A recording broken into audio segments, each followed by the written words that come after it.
एक दूसरे को भाई भाई जैसा रिगार्ड देना है। तो क्या होता है ये भाई भाई जैसा रिगार्ड देना? तो हम थोड़ा सा इस बात को समझेंगे कि हम वैसे तो कह देते हैं आत्मिक दृष्टि से देखना, लेकिन आत्मिक दृष्टि से जब हम देखते हैं या जब हम भाई भाई जैसा रिगार्ड देते हैं तो प्रैक्टिकल कर्मों में वो कैसा दिखाई देगा, है ना। प्रैक्टिकल कर्मों में जब हम भाई भाई की वृत्ति से आते हैं, या स्पेशली जो शब्द आज बाबा ये कहते हैं रिगार्ड देना, तो उस रिगार्ड का प्रैक्टिकल स्वरूप क्या होता है? तो आप देखो, बचपन से दुनिया में लौकिक संसार में भी रिगार्ड का एक ही स्वरूप है, क्वेश्चन ना करना, है ना। जब हम कहते बड़ों को रिगार्ड दो, तो लौकिक में तो ऐसे कहते हैं ना, सबको मत दो, सिर्फ बड़ों को दो। तो उसमें क्या आता है, वो जो कुछ करें, वो जैसे भी चलें, हम उसमें क्या क्यों ना करें, हम उनको क्वेश्चन ना करें। ये बात आती है ना कि आप उन पे उंगली नहीं उठा सकते कि उन्होंने ऐसा क्यों कहा या ऐसा क्यों किया। तो बाबा हमें कहते हैं कि ये जो क्यों शब्द है, किसी आत्मा के लिए भी हमारे संकल्प में या बोल में ये शब्द नहीं आना चाहिए कि ये ऐसा क्यों करते हैं या ऐसा क्यों कहते हैं या ऐसा क्यों चलते हैं। हमें किसी को ना अंदर से ना बाहरी रूप से, हमें किसी के लिए कोई क्वेश्चन मार्क नहीं लगाना है ना। जो आत्मा जैसे उसका संस्कार है वैसे चले, और मुझे उससे कोई तकलीफ़ नहीं होनी चाहिए। अगर मुझे तकलीफ़ है तो उस तकलीफ़ का सल्यूशन मैं निकालूं, लेकिन मुझे किसी को क्वेश्चन नहीं करना कि ये ऐसा क्यों करते हैं या ऐसा क्यों चलते हैं या ऐसा क्यों बोलते हैं या इस प्रकार से इनका व्यवहार क्यों होता है। या कई बार तो हम ऐसे भी कह देते हैं, ये ऐसा कैसे सोच सकते हैं। है ना। लेकिन या देखो, सिर्फ बिहेवियर तक नहीं, हम तो व्यक्ति की सोच पर भी प्रश्न उठा देते हैं कि ऐसा कैसे सोच सकते हैं। लेकिन बाबा हमें ये बात कहते हैं कि इस ड्रामा में हर आत्मा का प्रीफिक्स्ड पार्ट है और उसका पार्ट उसके अंदर नूंधा हुआ है, और वो पार्ट बजाने के लिए उसको ड्रामा ने परमिशन दी है ना। अगर ड्रामा ने परमिशन ना दी होती तो वो पार्ट बजाते नहीं, बजाते ना। तो जिसको ड्रामा ने परमिशन दी है, आप क्यों क्यों क्या करते हैं। तो आपको किसी के लिए क्यों क्या नहीं करना कि ऐसा क्यों करते हैं, ऐसा क्यों चलते हैं, ऐसा क्यों बोलते हैं, ऐसे क्यों रहते हैं, ऐसे क्यों सोचते हैं, है ना। मुझे एक बार कोई पूछ रहे थे कि किसी की बात सुना रहे थे और कहते वो 90 वर्ष के हैं, अब इस आयु में उनको ये इच्छाएं शोभा देती हैं। तो मैंने कहा वो मैनुअल मैंने पढ़ा नहीं है कि किस आयु में क्या शोभा देता है। आपके पास हो तो मुझे भिजवा देना, क्योंकि मुझे इसका ज़्यादा ज्ञान नहीं है कि किस आयु में क्या शोभा देना परमिसिबल है। तो कहते हैं आप कैसी बातें कर रही हैं। तो मैंने कहा नहीं, हमें तो बाबा ने ये कहा है कि कोई कुछ भी करे, आप किसी पर क्वेश्चन नहीं उठा सकते। अगर आपको तकलीफ़ है तो उस तकलीफ़ का आप इलाज करो, और अगर आपको किसी में परिवर्तन भी लाना है तो आप उन्हें अपने जीवन से, अपनी वाणी से प्रेरणा दो। अब किसी को क्वेश्चन मार्क लगाने से तो उसे प्रेरणा नहीं मिलती ना। मिलती है क्या? अगर कोई आपके कर्मों पर या आपके वाणी पर या आपकी सोच पर पहले प्रश्न चिन्ह लगा दे और उसके बाद वो आपको भाषण देता चला जाए कि आपको ऐसे नहीं करना चाहिए, ऐसे करना चाहिए, आप सुनते हैं उसकी बात? हाँ जैसे ही उसने आपको क्वेश्चन मार्क लगाया, आपने भी क्या किया, आपने भी क्वेश्चन मार्क लगा दिया। आप फिर उसकी बात सुनने के लिए आपका दिल या कान खुले नहीं होते। तो बाबा हमें कहते हैं कि अगर मान लीजिए आप किसी को श्रेष्ठ प्रेरणा भी देना चाहते, मान लीजिए किसी की चाल चलन ऐसी है जो भगवान की श्रीमत प्रमाण नहीं है और आप समझते हैं कि श्रीमत में कल्याण है, तो उसको हम प्रेरणा दे सकते हैं। लेकिन प्रेरणा क्वेश्चन करके नहीं दी जाती, प्रेरणा तो रिगार्ड देकर दी जाती है। अगर आप रिगार्ड देंगे, देखो सिंपल सा नियम है, जो आप देंगे वो सामने वाला देगा। अगर आप उन्हें रिगार्ड देंगे तो वो भी आपको रिगार्ड देंगे, और जब वो आपको रिगार्ड देंगे तो आप उन पर कोई प्रभाव डाल सकते हैं। क्योंकि अगर किसी आत्मा का आपके प्रति रिगार्ड ही नहीं तो आप उस पर कभी प्रभाव नहीं डाल सकते। आप लौकिक परिवार में भी देखते हैं, कई बार माता पिता दोनों होते हैं। अब बच्चा जो है, कोई भी, चाहे माता हो चाहे पिता हो, एक की बात सुनता है और करता भी है जो वो कहते हैं, और दूसरे की बात बिल्कुल रिजेक्ट कर देता है ना। तो कई बार यूजुअली पिता होते हैं, कहते हैं कि खाली माँ की सुनता है, मेरी सुनता नहीं है। तो यही प्रश्न आता है कि आपकी क्यों नहीं सुनता, क्योंकि आप भी उसकी नहीं सुनते, है ना। आप उसे हमेशा रिजेक्ट कर देते हैं कि तुम्हें तो अक्ल नहीं है या समझ नहीं है या तुम तो बहुत गलतियां करते हो। लेकिन वो जो माँ है वो उसको प्यार से सुनती है, समझती है, तो इसलिए वो भी माँ की सुनता है। तो बाबा भी हमें कहते हैं कि चाहे कोई कैसा भी है, उसका कोई भी संस्कार है। अब एक बात हमें समझनी है कि संस्कार इतनी इंटरेस्टिंग चीज़ है कि जिसका जो संस्कार होता है ना, वो संस्कार उसकी आँखों के चश्मे जैसा है। तो अगर आप हरा चश्मा लगा लेंगे तो आपको सफ़ेद और हरे में अंतर नज़र आएगा? नहीं, आपको तो सारा कुछ हरा नज़र आ रहा है। तो ऐसे ही जिसका जो संस्कार होता है उसकी दृष्टि वृत्ति उसी आधार से होती है। आप जिस दृष्टि वृत्ति से उसे समझाना चाहते हैं उसकी वो समझ में नहीं आता, क्योंकि वो तो अपने संस्कारों के चश्मे से देख रहा है।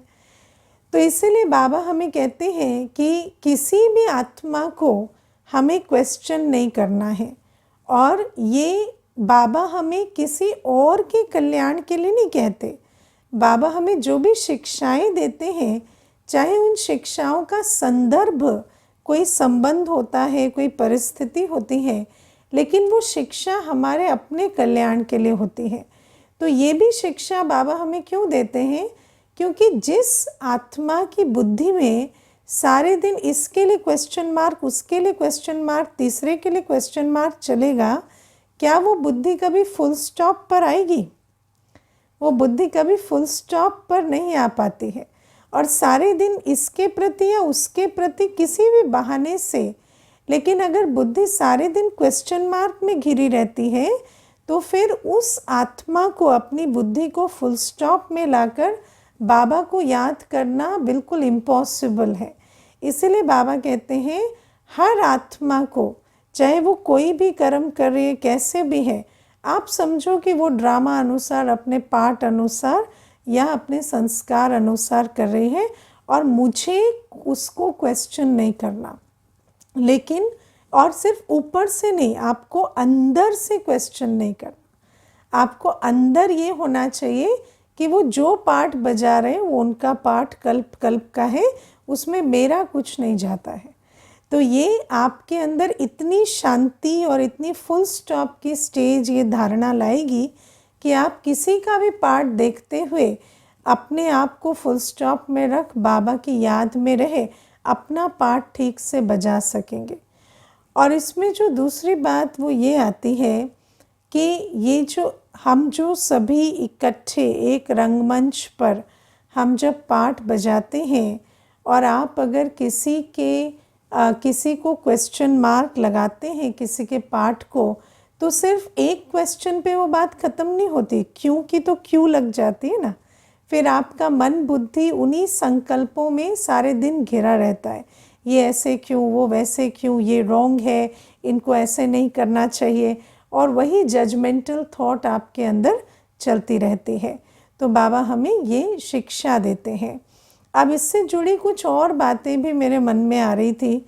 अभी पीछे मुझे एक भाई कह रहे थे कि जब मैं अपने दोस्तों के साथ प्यार से रहता हूँ तो मैं लिपायमान हो जाता हूँ, है ना, तो मैं लिपायमान हो जाता हूँ। तो मैंने कहा मैं समझी नहीं, आप थोड़ा डिटेल में बताओ।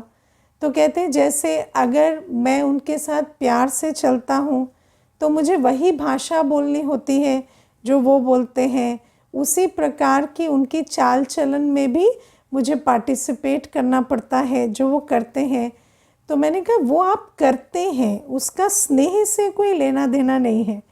तो कहते नहीं, लेकिन अगर आपकी फ्रीक्वेंसी ही मैच नहीं करेगी, अगर आपकी वेवलेंथ ही मैच नहीं करेगी, तो आप किसी को स्नेह कैसे देंगे। तो मैं उनको यही समझा रही थी कि आपको स्नेह स्वरूप बनने के लिए किसी आत्मा से अपनी फ्रीक्वेंसी मैच नहीं करनी होती है, क्योंकि कोई आत्मा स्नेह का सागर नहीं है। स्नेह का सागर कौन है? शिव बाबा। तो आपको स्नेह स्वरूप होने के लिए शिव बाबा से अपनी फ्रीक्वेंसी मैच करनी है ना। और जब आप बाबा की याद में हैं, स्नेह स्वरूप हैं, तो आप अपने स्वमान में रहकर, स्नेह स्वरूप रहकर, वो जिस भी प्रकार से चल रहे हैं उनके बीच रहकर भी आप अपना स्नेह उनको फील करा सकते हैं। लेकिन आपको उनके लेवल पे गिर के स्नेह स्वरूप होने की ज़रूरत नहीं है। अगर वो बहुत बातें करते हैं तो आप भी बहुत बातें करें तभी आपकी फ्रीक्वेंसी मैच करेगी, ऐसा नहीं है। आप कम बोलकर भी वहाँ रहकर उनको अपनी उपस्थिति और स्नेह का अनुभव करा सकते हैं।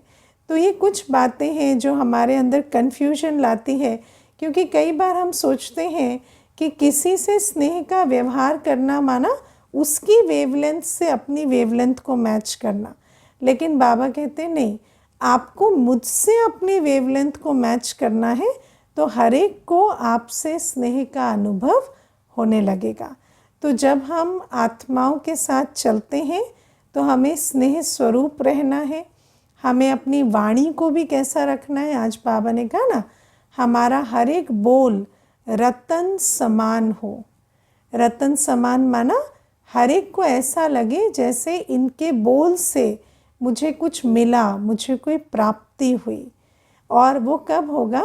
जब हम स्वमान में रहे, बाबा की याद में रहे, वरदानी बोल बोलेंगे, समर्थ बोल बोलेंगे, है ना। मैं छोटी से आपको बात बताती हूँ। अभी पीछे एक युगल आए थे, तो हस्बैंड वाइफ दोनों बैठे थे। तो माता जो थी, ज्ञान में नहीं है, दोनों ही नए हैं। तो मुझे माता कहती है बैठे बैठे, अभी हम आपके सामने बैठे हैं तो मैं एक फ़ैसला करा लेती हूँ। तो मैंने कहा क्या फ़ैसला कराना है आपको? तो कहती मैं गाड़ी सीखना चाहती हूँ, तो ये मुझे ड्राइविंग सीखने नहीं देते। तो मैंने उनको कहा कि क्यों नहीं सीखने देते आप ड्राइविंग? तो कहते घर में 4 गाड़ियाँ हैं, 2 ड्राइवर हैं, इनको ड्राइविंग सीखने की क्या ज़रूरत है। तो मैंने उनको कहा कि भाई आपको क्या ज़रूरत है बता दो। तो कहते मुझे कभी पूछा ही नहीं कि मुझे क्या ज़रूरत है। मैं कोई ड्राइवर की छुट्टी कर कर ड्राइविंग सीखना थोड़ी चाहती हूँ। मैं कोई ड्राइवर की पोजीशन के लिए इनके यहाँ अप्लाई थोड़ी कर रही हूँ। मुझे तो मेरा टाइम पास नहीं होता तो मैं ड्राइविंग सीखना चाहती हूँ। तो ये जो बात है ये मैं क्यों सुना रही हूँ, क्योंकि कई बार क्या होता है कि आप ड्राइविंग सीखने दो या ना दो वो अलग चीज़ है। पैसे आपको लगाने, आपकी मर्ज़ी, लगाओ, नहीं लगाना है मत लगाओ। लेकिन इसमें जो बात मैं कन्वे करना चाह रही थी वो ये कि कई बार जब हम किसी को कोई बोल बोलते हैं तो उस बोल में एक रिजेक्शन या एक, है ना, नीचे करने का भाव होता है, या उनकी भावना को समझे बिना हम बोल देते हैं। लेकिन बाबा हमें कहते हैं कि जब भी तुम कोई बोल बोलते हो तो वो बोल समर्थ हो, वो दूसरे को भी खुशी दे, वो दूसरे को भी प्राप्ति का अनुभव कराए। तो इस प्रकार से हमें हर एक बोल जो है अपना बहुत चुन के बोलना है। हमारे द्वारा बोले हुए बोल के आधार से किसी आत्मा को ऐसा ना लगे कि हम इनके पास जब आए थे तब तो हम स्वमान में थे और इनके पास इनसे जाते वक्त मेरा जो स्वमान है वो नीचा चला गया, बल्कि ऐसा लगे कि जब हम आए थे तो ऐसा लग रहा था हम कुछ नहीं है, लेकिन हम शक्ति भर कर जा रहे हैं। तो बाबा कहते इस प्रकार से हम जब संबंध संपर्क में आते हैं तो हम कंप्लीट एक्सेप्टेंस रखें, नॉन जजमेंटल रहें, बाबा की याद में रहकर व्यवहार में आए और हमारा बोल भी जो है वो प्राप्ति कराने वाला हो। और बाबा आज हमें कहते हैं कि बाबा तो हमें करंट देते रहते हैं, लेकिन वो करंट हम पूरी तरह रिसीव करें उसके लिए क्या करना है, हमारी बुद्धि बाहर भटकती ना हो और हम अपने को आत्मा समझ बाप को याद करते हो। अब आप बुद्धि को भटकाते हैं कि नहीं भटकाते हैं? हाँ, बुद्धि को भटकाते हैं। आप देखो दुनिया में क्या है कि बुद्धि को भटकाने का भी एक संस्कार हमने बहुत पक्का बनाया हुआ है। अभी मुझे याद है एक भाई थे तो रिटायर हो गए, तो रिटायरमेंट के बाद ज्ञान में आए। तो जब रिटायरमेंट के बाद ज्ञान में आए तो मुझे शुरू में कहते थे कि दीदी मुझे बहुत अच्छा लगता है, इस बात की बहुत खुशी होती है कि हम उस समय ज्ञान में आए जब हम रियली बाबा को याद कर सकते हैं और फोकस कर सकते हैं। तो मैंने बोला आप कितना बाबा को याद करेंगे वो आपके संस्कार पर है, समय पर नहीं है। अगर आपका संस्कार होगा तो आप नौकरी चाकरी करते भी याद कर लेंगे, और अगर नहीं होगा तो रिटायरमेंट भले हो गई है लेकिन कैसे याद करेंगे। तो मुझे कहते नहीं नहीं अब तो देखो दीदी फ्री होने का तो फ़ायदा होता ही है ना, तो अभी मैं फ्री हूँ तो अभी मैं मुरली सुनूंगा, याद करूँगा, सारे दिन इसी में ही लगा रहूँगा। तो मैंने कहा ठीक है। फिर 4 वर्ष तक बहुत अच्छा ज्ञान में चले, रोज़ आते मुरली सुनते हैं ना, मंथन करते, चिंतन मंथन लिखना पढ़ना सब करते। फिर धीरे धीरे क्या हुआ, एक ग्रुप उनका जो पुराने फ्रेंड्स का था वो उनसे मिलने लगा, जो उनकी नौकरी के समय का। तो वो उनको कहने लगे भाई साहब आप तो इतने टैलेंटेड थे, आप ऐसे क्यों बैठ गए, आपको तो किताब लिखनी चाहिए, है ना, आपको अपने अनुभवों पर किताब लिखनी चाहिए। अब ये चल पड़े किताब लिखने और किताब लिखते लिखते वो किताब पब्लिश भी नहीं हुई और शरीर छूट गया। लेकिन उस किताब के चक्कर में मुरली छूट गई, योग छूट गया, सब कुछ छूट गया। ना वो किताब पूरी हुई, ना अंतमते सोगति की तैयारी हुई। तो ये बात मैं क्यों सुना रही हूँ, क्योंकि कई बार ऐसा होता है कि अगर बुद्धि को भटकाने की आदत होती है ना, बुद्धि को पुरानी दुनिया की चीज़ों में एंगेज करने की आदत होती है, तो भले ही वैसे लौकिक रूप से देखो रिटायर हो गए, कोई आवश्यकता नहीं है बुद्धि को भटकाने की, लेकिन किसी भी आधार से बुद्धि को कहीं भी भटका कर और बाबा की याद में नहीं बैठेंगे। तो बाबा इसीलिए हमें कहते हैं, आपने देखा है ना आजकल ऐसा करते हैं, कोई सीरियल देख लेंगे, कोई फिल्म देख लेंगे, कोई वीडियो देख लेंगे और उसके कैरेक्टर्स पर भी चिंतन करने लगते हैं कि इस फिल्म के कैरेक्टर ने ये डायलॉग क्यों बोला या उस प्रकार से क्यों बिहेव किया, या कोई नॉवेल पढ़ लेंगे उसके कैरेक्टर्स में उलझ जाएंगे। तो ये सारी क्या है, ये बुद्धि को भटकाने के संस्कार हैं, और ये जो संस्कार हैं ये हमारी बुद्धि को फ्री नहीं रहने देते। तो बाबा हमें कहते हैं कि बुद्धि को पुरानी दुनिया में भटकने से हटाओ, और ये संस्कार को परिवर्तन करने में काफ़ी अभ्यास चाहिए। क्योंकि आप देखो हमें कौन सी चीज़ ज़रूरी लगती है, कौन सी चीज़ गैर ज़रूरी लगती है, उसका कोई पुख्ता आधार नहीं होता। उसका आधार क्या होता है, उसका आधार होता है हमारा संस्कार, है ना। क्योंकि अगर आपका संस्कार बुद्धि को भटकाने का है तो आपको हर चीज़ इम्पॉर्टेंट लगेगी, लगेगा इस पर तो चिंतन करना ही पड़ेगा, इस पर तो विचार करना ही पड़ेगा। मुझे याद है एक बार एक ऑफिसर आए थे, गवर्नमेंट में बहुत बड़ी पोजीशन पर थे, तो उनसे बात कर रही थी, तो वो मुझे कहते हैं कि आप लोगों का अच्छा है, जिम्मेवारियां कम होती हैं ना, तो आप लोग योग कर सकते हैं, और हमारी तो जिम्मेवारी इतनी है। अब देखो पूरा नॉर्दर्न रीजन का मैं इंचार्ज हूँ, तो ऑब्वियस है कि हम तो आपकी तरह ऐसे रिलैक्स होके योग में नहीं बैठ सकते।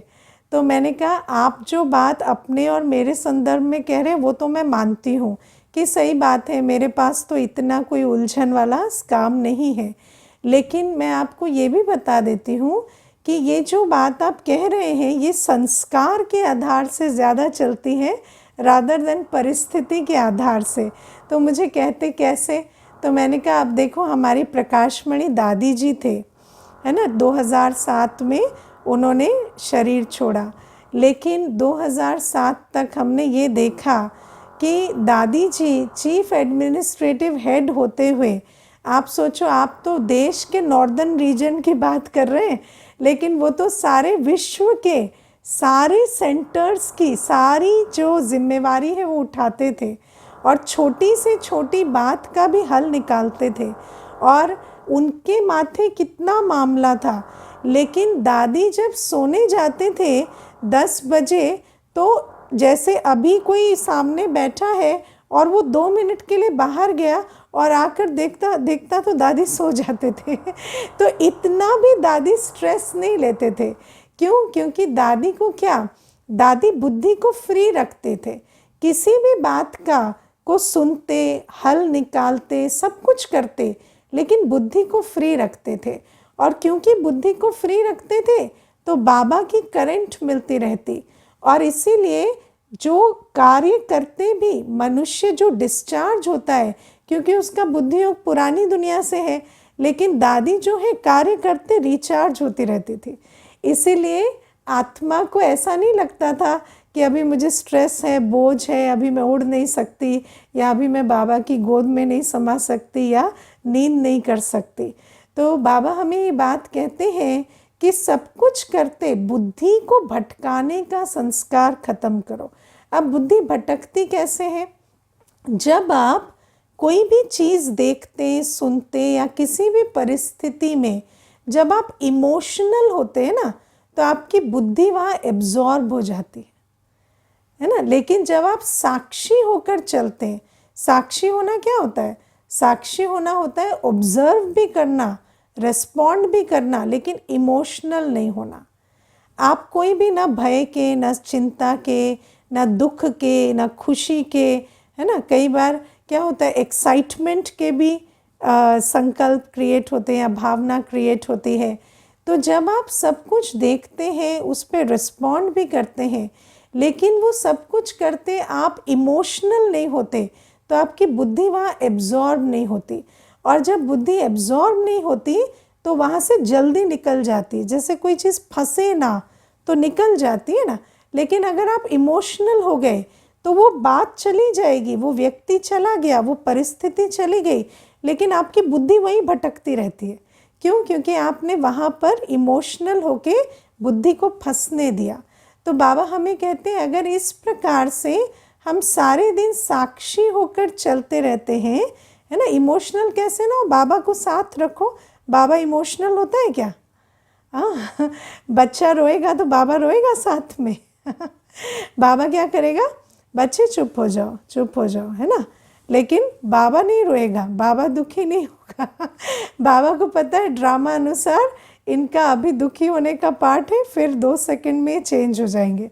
तो बाबा वो जो आत्मा का पार्ट है या परिस्थिति है, वो सारी कितनी परिवर्तनशील है सेकंड बाय सेकंड, उसको स्मृति में रखकर आप इमोशनल नहीं हो, क्योंकि इमोशनल अटैचमेंट की वजह से होते हैं। तो जब अटैचमेंट नहीं है, आप समझते हैं ये सारा ड्रामा, इसकी हर सीन परिवर्तनशील है, तो इमोशनल हुए बिना आप हर सीन को देखते भी हैं, रिस्पॉन्ड भी करते हैं, लेकिन उसमें अपनी बुद्धि को फंसाते नहीं। और जब आप इस प्रकार से चलते हैं तो जैसे ही सीन चेंज हुई, या 2 सीन के बीच में भी, है ना। देखो, मुझे एक बहन कहती थी मैं डॉक्टर हूँ और मैं दिन में कम से कम भी, है ना, 20 पेशेंट्स अराउंड देखती हूँ। तो मैंने उनको कहा कि एक पेशेंट जाता है और दूसरा पेशेंट आता है, उसके बीच में कितना समय होता है आपके पास? तो मुझे कहती कि होता है लगभग 5 मिनट अराउंड ऐसा रहता है। तो मैंने कहा तो उस बीच में आप क्या करते हो? तो कहती है जो चला गया उसके बारे में सोचती रहती हूँ और जो आने वाला है उसके बारे में सोचती रहती हूँ या ये सोचती रहती हूँ ये सारे मिलके मेरा कितना दिमाग खराब कर रहे हैं। तो आप विचार करो कि ये जो 5-5 मिनट हमें मिल रहे हैं, हम इसका लाभ क्यों नहीं ले पाते? क्योंकि हमारी बुद्धि फंस जाती है।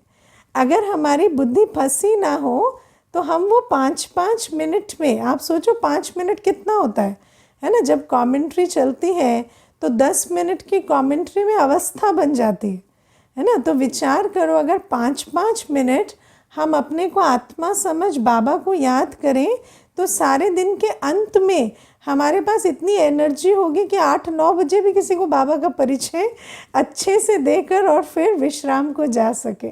तो बाबा हमें यही कहते हैं कि हमें सारे दिन ये जो बुद्धि के भटकने का संस्कार है इससे इसको छुड़ाना है।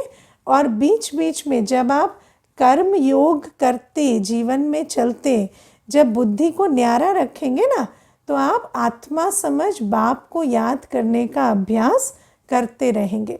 और जब ऐसे करेंगे तो आत्मा की चार्जिंग होती रहेगी, डिस्चार्जिंग नहीं होगी। अब इसमें बाबा एक बहुत अच्छी बात कहते हैं कि आत्मा की जो बैटरी चार्ज होती है वो भी ड्रामा अनुसार हर एक का फिक्स है कि कितनी चार्ज होगी, है ना। क्योंकि हम आत्मा तो है, बैटरी तो है, लेकिन हम सबके कैपेसिटी अलग अलग है है ना। कोई 10 वाट की बैटरी है, कोई 9.5 की है, कोई 9 की है। तो इस प्रकार से वो जो बैटरी का चार्ज है उसकी अपर लिमिट अलग अलग है।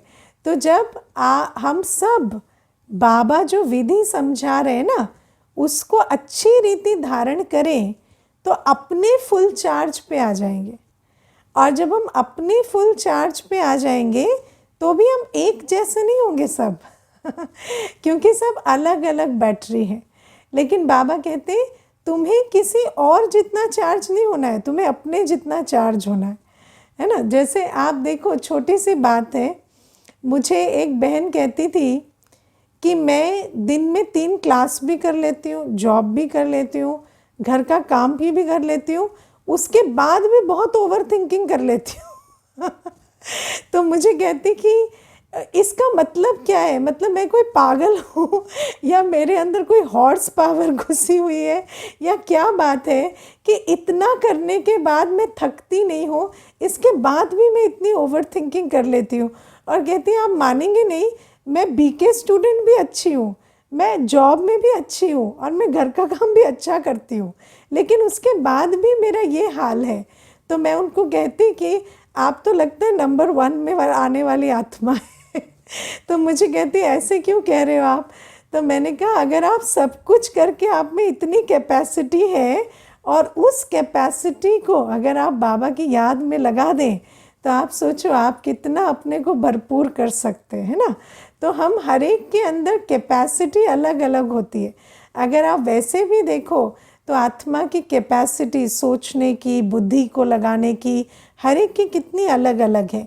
तो बाबा कहते हैं जब हर एक आत्मा हम इंडिविजुअली अपना अपना पुरुषार्थ करेंगे कि बुद्धि को फ्री रखें, बाबा की याद में रखें, तो हम हर एक अपने अपने फुल चार्ज पे आ जाएंगे।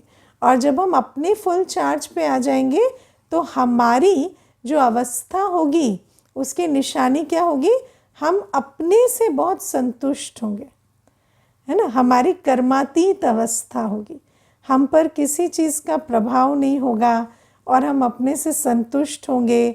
हम बाबा की याद में रहकर श्रीमत पर संपूर्ण रूपेण जितना हमारी कैपेसिटी है संपूर्ण रूपेण चल पाएंगे।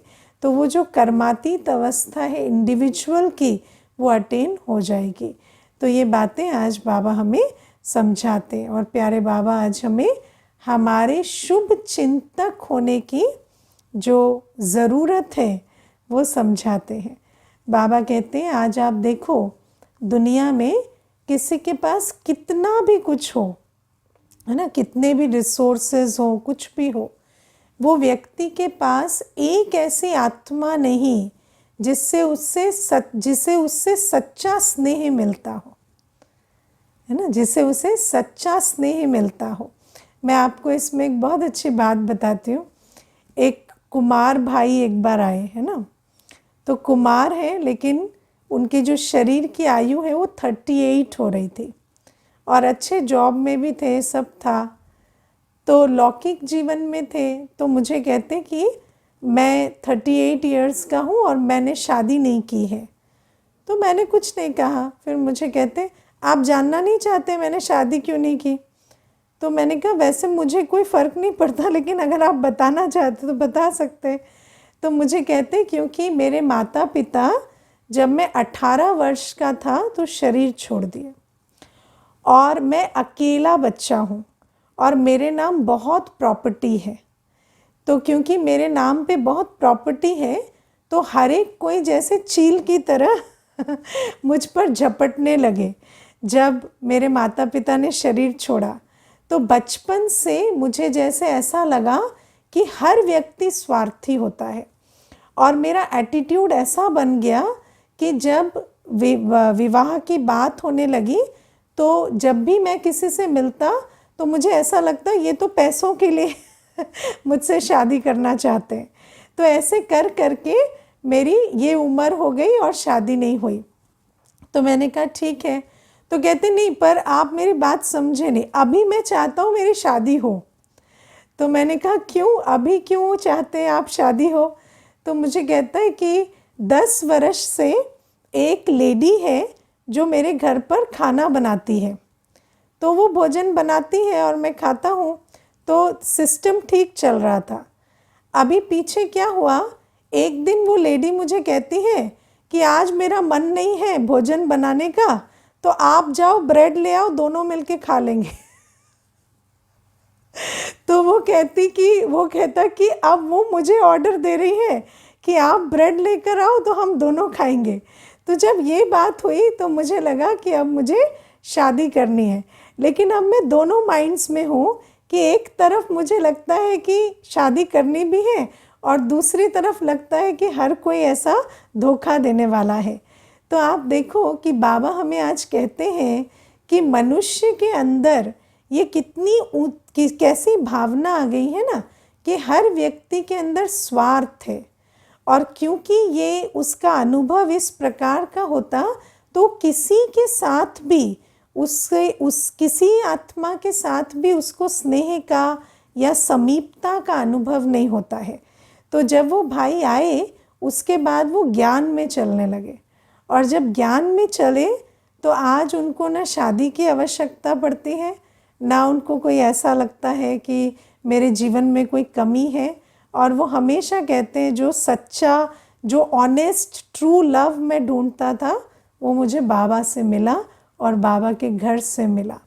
तो बाबा हमें यही बात समझाते हैं कि आज इतनी घायल आत्माएं हैं जो इस प्रकार से मिसट्रस्ट का शिकार होकर आती हैं, और दूसरी बात अल्पकाल के सुख की प्राप्ति से ऊब जाती हैं, क्योंकि मनुष्य बहुत तरीके अपनाता है कि इस विधि से सुख मिल जाए, उस विधि से सुख मिल जाए, लेकिन मिलता नहीं है तो थक कर हार कर निराश हो जाते हैं।